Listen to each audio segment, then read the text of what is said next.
University, Charles is going to give us his very valuable ideas and opinions. Thanks, Charles.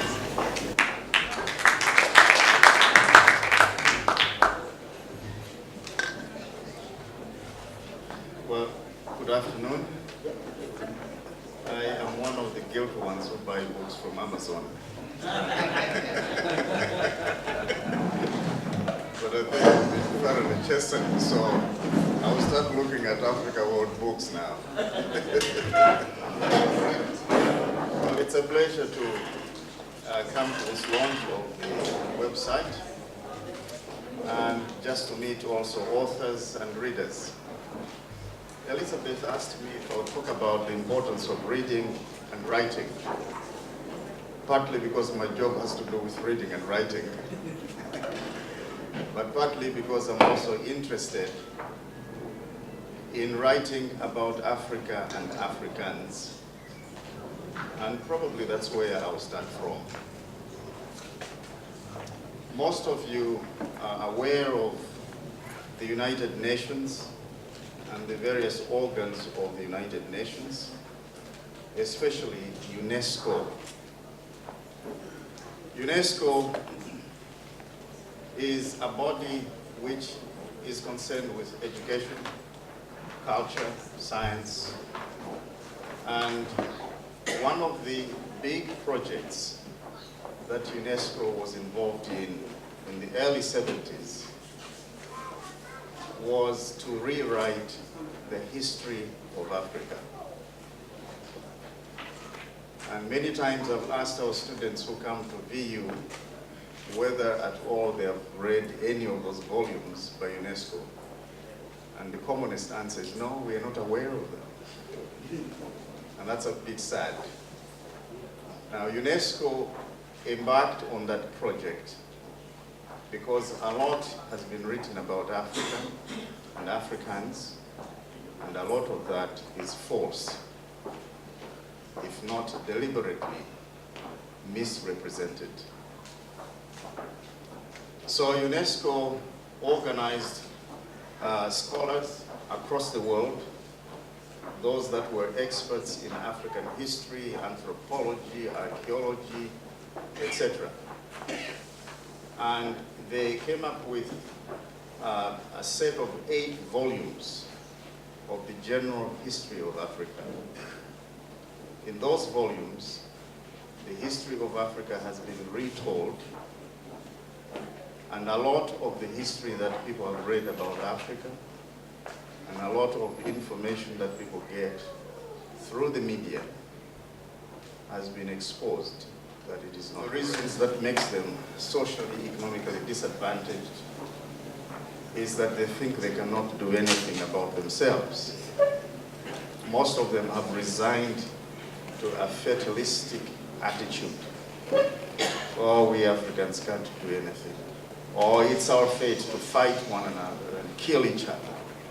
Oh, you can't unite Africans. Oh, you can't do this. And if you go back to find out those ideas where they come from, they are not original. They are ideas that have been implanted in people's minds because of a process known as colonization. And colonization still reigns in the minds of the people through the practices that have been left behind. Unfortunately, most of us have a lot of it, even though we would like to say we don't. Because we grew up in that system, we imbibed that system. Colonization, in as much as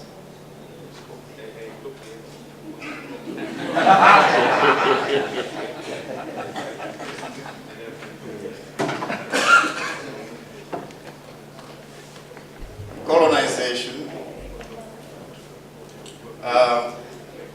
is something that happened not only to Africa, it happened to many parts of the world, Asia, Middle East, and so on.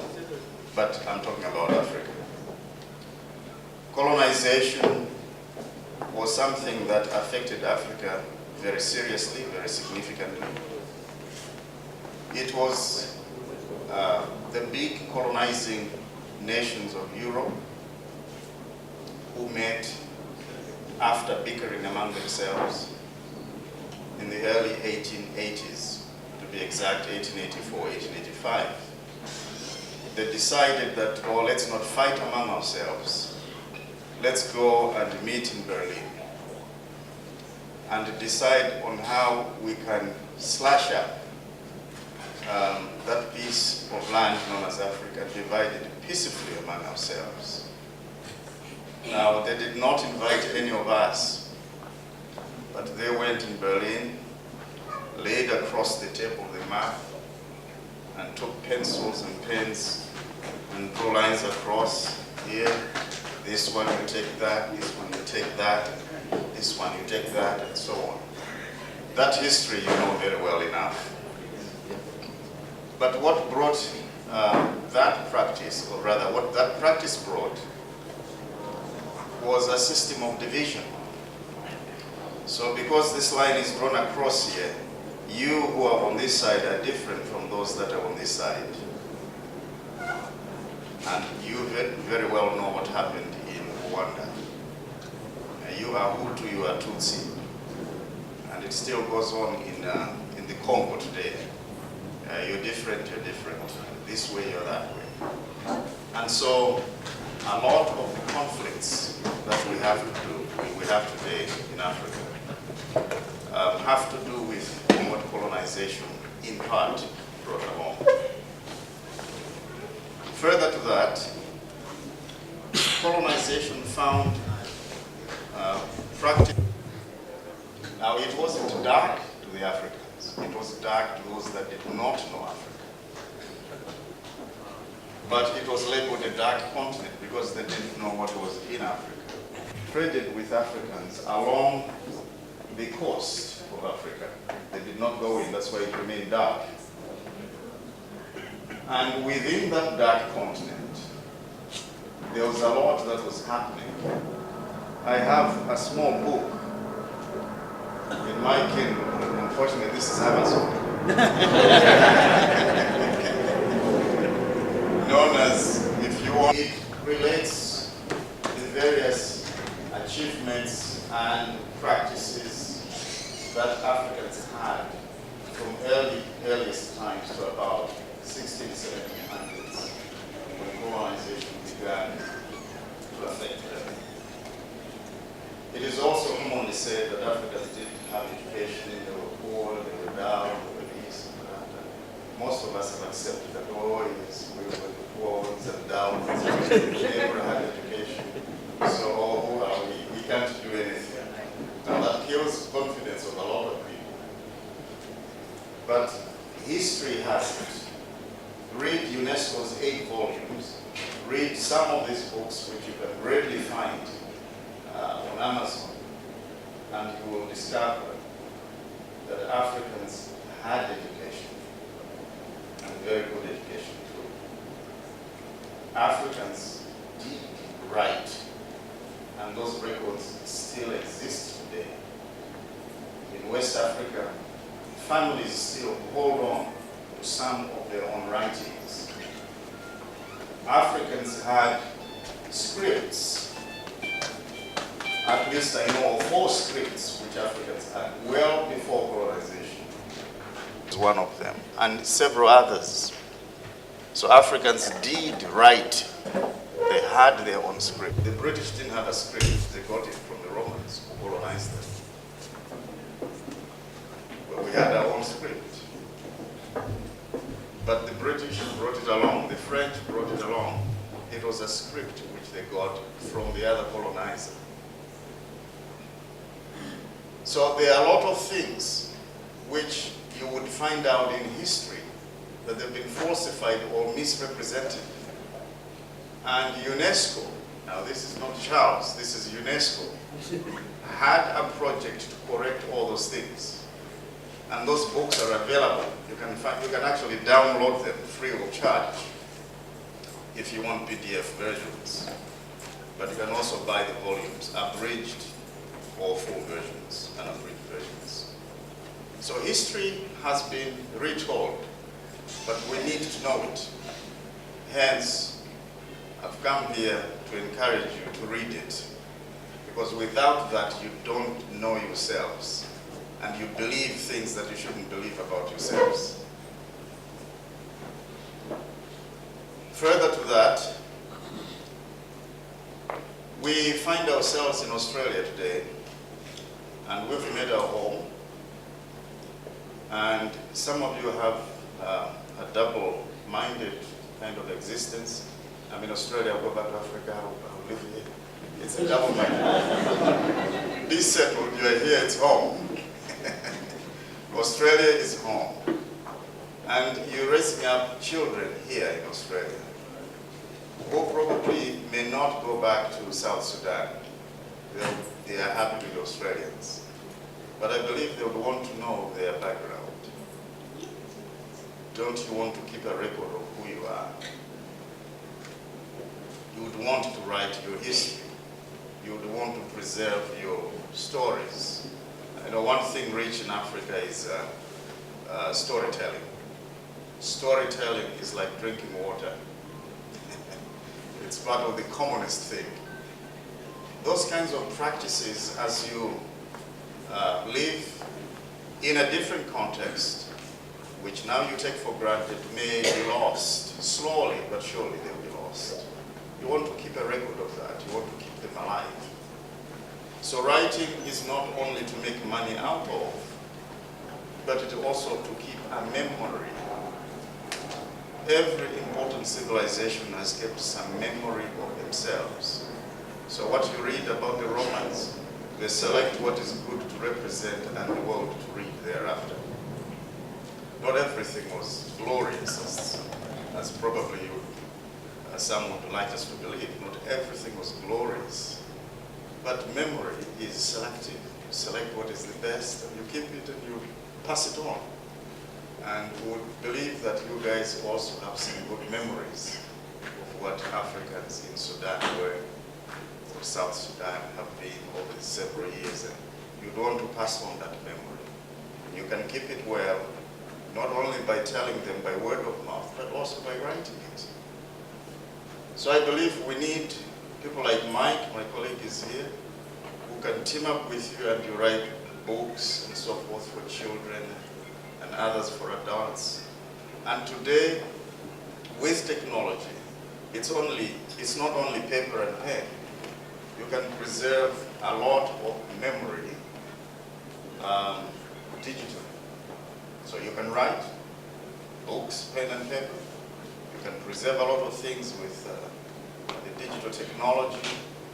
I would like to see some of those dances I watched when you were celebrating the independence or the secession of South Sudan. Not only preserved on tape, but what about these young ones? If they would also learn those dances and keep them going. It's interesting. So I believe we have a task to do. Those of us who have come here fully grown up, we understand well South Sudan. The children that you're raising here will ask you something. Can you tell us about South Sudan? You'll be scratching your head. You'll start forgetting totally. Write it down. Keep it. Keep the memoirs of South Sudan. All those practices you had, your own experiences. And the other experiences you capture. Experiences about your own experience of moving over from Sudan to here. In some cases, circumstances which are not very pleasant, but they are part of our history. Preserve it, keep it, write it. There are some people in Australia who would want to know how you came to Australia, or why you came to Australia. There are some people that would like to read that and understand the circumstances. Sometimes you just assume, oh, these guys simply came here because they wanted to come. No, there were some factors which forced you to come. Do you want to write that? Preserve it. Let the world know these are the things that have happened in our lives, in our lifetime. And probably some of us will learn a lesson, how we can stop some of those horrendous things from happening again. So there's a lot that writing and reading would help ourselves and those people who have welcomed us here in Australia to understand us and to know us. Mind you, Australians, most of them have never been to Africa. So if you don't tell them about Africa, they won't know. So tell them about Africa. And you may not find them to tell them face to face. Right, they'll read it. Put a video together, they watch it. Put a film together, they watch it. So different ways of telling people about Africa would be important. Somebody did a short survey among students, I think it was secondary or primary. How many have heard about Africa? Never heard about Africa? Some said, yes, we have. What have you heard about Africa? Oh, there are lots of lions. Lots of elephants. Oh, yeah. And some said, there's war. So bits and pieces that people know are so disjointed and useless. Can you tell a coherent story which people would know? And say, oh, yeah, I would want to visit South Sudan. Yeah, I think I would want to visit Kenya. I think I should visit Uganda. Because there's this that I can see, there's this that I can experience, and so on. Put a coherent story together, let people know about Africa, and let it be a true story. Most of what people get, snatches of it from the media, is very distorted. So can you write it yourselves? Don't expect others to write it for you. You write it yourself in the way you want it understood, in the way you want it represented. And I think that way we can let Australia know what Africans are, what Africa is. And that way they will understand us. Cross-cultural understanding would be better if people know you. But if they don't know much about you, they'll keep wondering and keep theorizing about you. In some cases, you'll be complaining, oh, they don't understand us. Yeah, if they don't, tell them. Then they'll understand you. Or sometimes I think there's a lot of racism here. No. In many cases, it's because people don't know what to do with you. Tell them what you are, who you are. So tell Australia who you are, what Africa is. They will appreciate Africa. They will appreciate Africans. Participate fully. Don't seclude yourselves out there. Oh, we are Africans and we can't mix. Oh, no, we are ourselves. No. You're in Australia, folks. You live here for long. Although you think you'll be going home very quickly, but you live here for long.